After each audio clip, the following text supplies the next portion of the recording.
Happening tomorrow with New Year's Eve upon us, officials continuing to caution people against attending or hosting large gatherings, saying the risk of contracting or spreading COVID-19 at these events is extremely high.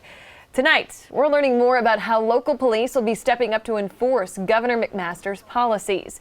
GPD says they'll be upping their manpower to make sure parties don't get too large and are over before midnight. Fox Carolina's Matt Kaufax spoke to police. He joins us live tonight with more on plans for New Year's Eve.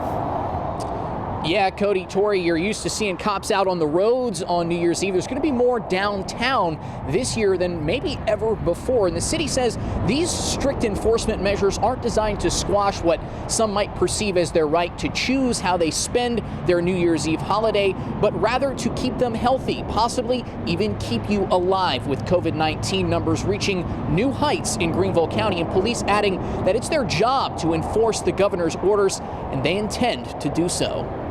Chief Howie Thompson says if you're thinking you might get away with it New Year's Eve, don't. The police department and our city leadership have received numerous complaints about New Year's Eve happenings and events, which has created great health and safety concerns. GPD says they'll be upping manpower New Year's Eve, particularly in the central business district downtown. We are assembling teams that will be out checking all of our venues, restaurants and bars in the city to ensure compliance with the order. Thompson says they've already been making calls to businesses and venues where events are happening they know of to remind them to be responsible. Our hope is not to issue a single citation. Our hope is that everybody will cooperate and work with us and do what they're supposed to do. They do say that if they have to, they will shut events down. The governor's executive order states that crowds should not exceed 250 people or 50% of a building's capacity, and that alcohol consumption and sales must be over by 11. Finally, the department says they have asked the governor for and are receiving help from SLED officers to enforce these orders.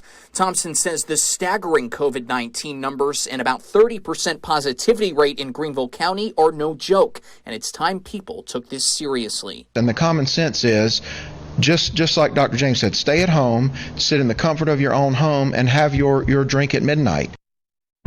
Wise words there from the chief, and GPD also tells me that the biggest problem they've been having, you heard him mention at the beginning of the story, they've received a lot of complaints lately. The biggest problem they've been having is that those complaints come in after these gatherings or events have already happened, when it's too late to do anything about it. They say if you know of something that could possibly be unsafe or illegal, be proactive. Let them know so they can do something about it and hopefully prevent harmful transmission of virus. In Greenville tonight, Matt Kaufax, Fox Carolina, the 10 o'clock news.